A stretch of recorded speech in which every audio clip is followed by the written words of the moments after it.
right, folks. So the last thing we're going to be talking about is logical fallacies, and y'all do have this quiz on Thursday night. It's going to be due at midnight on Thursday night, and I realize it's the same time as your paper, but this isn't a tough quiz. Um, I have you all read a pretty quick article that goes along with it, and it's actually going to talk about all sorts of different logical fallacies, but we're just going to hit on some of the top ones. So let's go ahead and get started. So the very first one that we're going to talk about is ad hominems. And ad hominems is attacking the person rather than the argument. In some ways, this is very similar to when we talked about propaganda and name calling. So instead of thinking about what's being said, the argument, the logic behind it, they're just attacking the person. This is from Rush Limbaugh back, I want to say in 2018, when the Stormy Daniels story came out that she claims to have had an affair with Donald Trump when he was married to Melania Trump. And this is what Rush Limbaugh posted on his Facebook. Have you seen this picture of Stormy Daniels taking a lie detector test? Have you seen this stupid picture? She's wearing a bright lemon cake colored sweater with the cables across those giant bazooms. She's wired up for the lie detector. I mean, it's just a joke, but the drive-bys are totally invested in this. They're invested. Drive-bys strap their hopes to the giant bazooms of Stormy Daniels. So what is he really saying? Is he arguing that Stormy Daniels can't be trusted because she has lied in the past, which, if you were not familiar, Stormy Daniels did sign an affidavit, I want to say early to mid 2017, saying that no, she did not have an affair with Donald Trump. No, they didn't. Rush Limbaugh isn't attacking her for that, or even attacking her for her job, but attacking her for a stupid picture, quote unquote, and the giant bazooms, which doesn't seem to really have anything to do with her argument. So this is a great example of an ad hominem, attacking the person rather than the argument. Ad ignorantum. Well, an argument is true because we don't know it's not true. Pilots say they spotted UFOs while flying over aliens. Well, I'm not saying it's aliens, but it's definitely aliens, right? So ad ignorantum can actually work two ways. It can work that an argument is true because we don't know it's not true, or an argument is false because we don't know that it's not false. And both of these aren't true. Sometimes you have to say, well, we don't know. We don't know exactly what's going on. So the big controversy with the lupus drug, which I'm not going to be able to pronounce right, so I kind of not even going to try, that President Trump keeps on trying to sell, and people are saying, well, doctors are saying it might show some progress against COVID-19. Well, we don't know it's true. We don't know it's false. It's kind of just gray. So if you say that it's true because we don't know that it's false, then that's ad ignorantum. And if you say that it's false because we don't know it's true, that feels a little bit more on the right, but we still just don't know.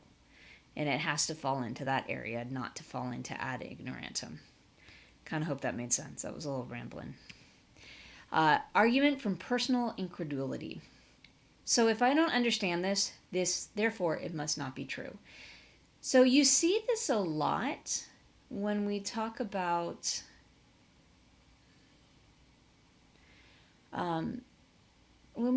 different people's experiences. I feel like I may have at one point in time had a conversation with you guys about this, but my parents and I, we have a pretty good relationship. Certainly when I was younger, a teenager, it was not always the best, but it certainly wasn't awful. When we meet somebody who may have had a much worse upbringing than us, sometimes it's hard for us to ever imagine a family life could be that dysfunctional. And so a lot of times we're like, well, I can't imagine that. I don't understand that, so it must not be true. I could never imagine a parent doing that to their children. I could never imagine a sibling doing that to their sibling. Just because you can't understand it doesn't mean that it's true. I am lucky that I was I identify with the gender that I'm associated with. But just because I do not believe myself to be of the opposite gender does not mean that it never happens or it can't be true. And that would be an argument from personal incredulity. There's begging the question, also known as assuming the initial point, assuming the answer, chicken before the egg argument, circulus in probando, circular reasoning, or form of, or vicious cycle. And it's any form of argument where the conclusion is assumed in one of the premises. Many people use the phrase begging the question incorrectly when they mean prompts one to ask the question. That's not the correct usage. Begging the question is a form of circular reasoning. So this is where you're literally putting the answer in. And I'll show you a good example of that. This is from Futurama. And that's how you end hunger. Does anyone have any questions? I do! Me, Bender! Yes, the robot with the megaphone jumping up and down. I have a question for Senator C. Zaxar Travers. Tell me, Zaxar, were you even born on Earth? Because the Earth Constitution clearly states that only people born on Earth can be president. Isn't that right, Justice Ruth Bader Ginsburg? You, Ruth Bader, believe it. Of course I was born on Earth. Oh, really? Then we voters demand you release your Earth certificate so I can then claim it's a fake. I'm not going to dignify this preposterous charge. Are there any real questions? Scoop Chang, Fox quote-unquote news. Senator, in the last 10 seconds, I've heard reports you weren't actually born on Earth. Care to evade these compelling charges? No! Yes! So it's the Fox News reporter who really begs the questions. Do you want to evade these charges? And that is that assumption that's in one of the premises. And that's one of those things that we have to look out for. False analogy. So false analogy is comparing two circumstances that are not that similar. And you see this all the time. This is a great example. Alan Dershowitz, who's a Harvard lawyer, on Fox News. Oh, this was probably several years ago now. If this were Hillary Clinton having her lawyer's office raided, the ACLU would be on every TV station in America jumping up and down. Well, this is in response to Donald Trump's personal lawyer. His office is being raided, but of course his lawyer did eventually go to prison because he committed crimes. So that's, unless Hillary Clinton's lawyer also committed crimes, it's not really circumstances that are that similar. Another great example is, well, there's 6,000 people who have died in this country in the last 3 months because of opioid abuse. Why are we worrying about COVID-19? Well, guess what? Those really aren't the same things, even though it feels like they should be. For one thing, opioids is not a contagious disease that we know of. God knows if that is true. And there's a certain amount of personal responsibility that one can take to avoid taking opioids and getting addicted to heroin, whereas COVID-19 is not quite the same thing. So the false analogy suggests that these two things are the same when they're really not. So look out for these. False continuum. So the false continuum are that two extremes are the same things. The idea that there's no definite demarcation between two extremes, that the distinction between the extremes is not real or meaningful, that it's a fuzzy line. So for example, cults and religion. Being 21 and able to drink, and not being 21 and able to drink. We've made this definite demarcation line, but why? Well, because we just decided it. There's no real logical sense on why 20 years, 360 days is somehow not mature enough to drink, but 20 years and 366 days is. So it's a fuzzy line, but there is a difference, and it can be considered a logical fallacy. False dichotomy, reducing many possibilities to only two. If we have any gun control, therefore we're all like the Nazis, right? This is plainly not true. First of all, we have a lot of different gun control in the United States, even though we are constantly arguing it as if gun control is either all or nothing. That either they're allowed to take all your guns or you're allowed to keep all the guns. Neither of these are true in any sense of the words. So you see this a lot. You see this a lot with when we're trying to make conversation or trying to make decisions in our own life. For some reason, we come down and there's only two choices. There's only two choices until somebody comes around, usually who isn't as emotionally involved, and says, whoa, we can do a lot more things here. Let's kind of take a step back. Nothing needs to be decided right now. And that would be considered a false dichotomy. So reducing many possibilities to only two. No True Scotsman is a rather famous logical fallacies, and basically it suggests that if a person does or does not believe in something, that would be the basis of them being or not being a true blank. So, for example, True Scotsman came down from the idea that all Scots are brave. And somebody says, well, I know this Scotsman and he's not, he ran away from a fight. Well, he's no true Scotsman. All true Scotsmen love haggis. Well, I'm Scotch. I don't like haggis. That stuff's nasty. Well, then you're no true Scotsman, right? Perfect example from Pat Buchanan. No true Christian can carry within his heart a hatred for any of God's children. I am as aware of any other Christian that our Savior was Jewish, his mother was Jewish, the apostles were Jewish, the first martyrs were Jewish, so no true Christian in my judgment can be an anti-Semite. But of course, we have seen several Christians who are anti-Semites. So this is a great example of no true Scotsman. Non sequitur, and this is where they assume a logical connection where none is present. I love this example. I found it on Facebook a couple years ago. I'm probably never going to take it down. I told y'all lizard people run the world. They've been here for millions of years. Look at the story of Adam and Eve. They said it was a snake in the Garden of Eden, and the snake symbol is used on medical trucks. Wake up. If you follow QAnon and all, you see a lot of non sequiturs there as well. In this particular case, because he believes lizard people run the world. And in the Bible, the story of Adam and Eve, there was a snake. And on medical trucks, there's a stake against around the caduceus, which I never remember the name. Somehow, one thing proves the other, but I could not tell you what they are. So that's a great example of a non sequitur.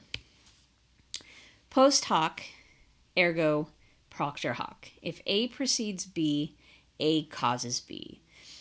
Let's just watch a quick video I have about this. This may be a good time to talk about your sense of humor. I've got an intelligence briefing, a security briefing, and a 90-minute budget meeting all scheduled for the same 45 minutes. You sure this is a good time to talk about my sense of humor? No. Me neither. What else? It's just that it's not the first time it's happened. I know. Talking about Texas, sir? I know. USA Today asks you why you don't spend more time campaigning in Texas, and you say it's because you don't look good in funny hats. It was big hats. What difference does it make? It makes a difference. The point is we got whomped in Texas. We got whomped in Texas twice. We got whomped in the primary, and we got whomped in November. I think I was there. And it was avoidable, sir. CJ, on your tombstone, it's going to read post hoc ergo propter hoc. Okay, but none of my visitors are going to be able to understand my tombstone. 27 lawyers in the room. Anybody know post hoc ergo propter hoc? Josh? Post, after hoc, ergo, therefore, after hoc, therefore, something else hoc. Thank you. Next. Well, if I got more credit on the 443 thing. Leo. After it, therefore, because of it. After it, therefore, because of it. It means one thing follows the other, therefore it was caused by the other. But it's not always true. In fact, it's hardly ever true. We did not lose Texas because of the hat joke. Do you know when we lost Texas? When you learn to speak Latin? Go figure. This is very close to the logical fallacy of confusing causation and correlation. So causation is when A causes B, and correlation is when A and B often happen at the same time together. Now, just because it's correlation does not mean that there is no causation, just sometimes we can't see it. So I prefer to think of this as post hoc, ergo propter hoc. All right. Reductio ad absurdum. So in formal logic, this is a legitimate argument. It can follow the form that if the premises are assumed to be true, it necessarily leads to an absurd or false conclusion, and therefore one or more of the premises must be false. The term is now often used to refer to the abuse of this style of argument by stretching the logic in order to force an absurd conclusion. For example, a UFO enthusiast once argued that if someone is skeptical about seeing the existence of alien visitors, they must also be skeptical of the existence of the Great Wall of China, since they have not seen it. This is a false reductio ad absurdum, because the argument is ignoring evidence of other than personal eyewitness evidence. So a lot of people know that the Great Wall exists. We've seen photos. We have newspaper articles, we have history accounts, not so much with UFOs.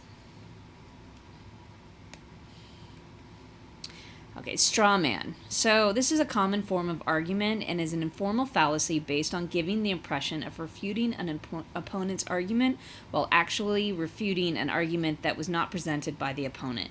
One who engages in this fallacy is said to be attacking a straw man. So this is something that we're seeing a lot with online. When we see a non-verified account online and they're making an idiotic claim, we always have to kind of take a step back and say, do we really trust that that's not just somebody creating a straw man that they can easily break down?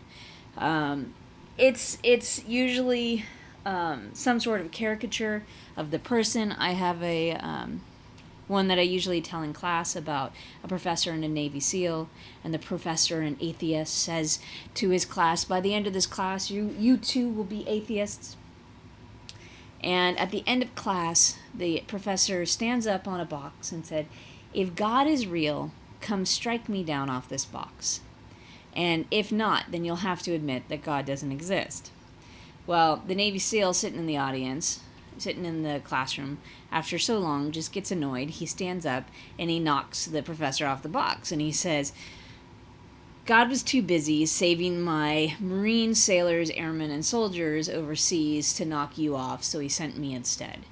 Obviously, this story didn't happen. It's a stupid caricature of the players in order to easily refute this argument that there is no God, or whatever the argument happens to be.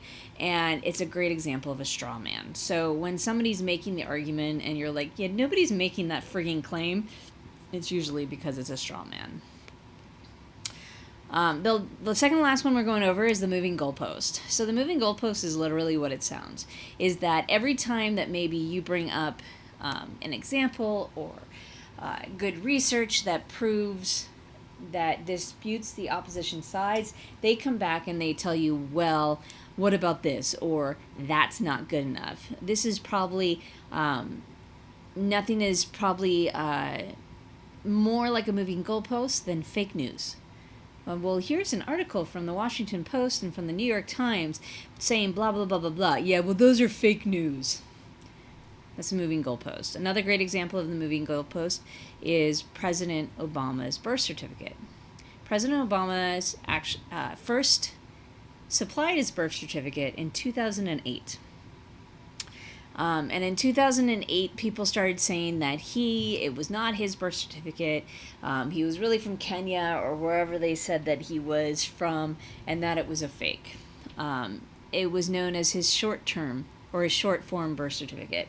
And in 2012, he finally, with the help of the state of Hawaii, which does not release long-form birth certificates, he finally released his long-form birth certificate. And people are still saying that it is fake.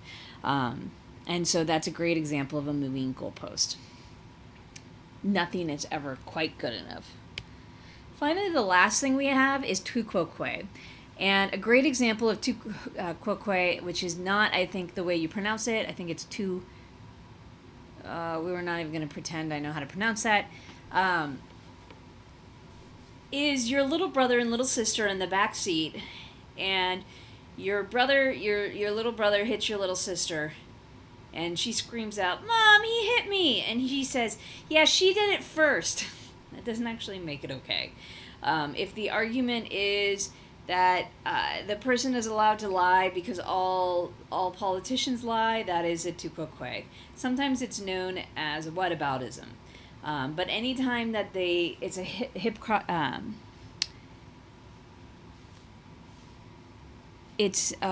an argument that looks at the hypocrisy of people and says, well, if they do it, then we're allowed to too. But obviously, that doesn't make a lot of sense when you really break it down. So, okay, please reach out if you have any questions. We went over some of these different logical fallacies today. We did not go over all of them.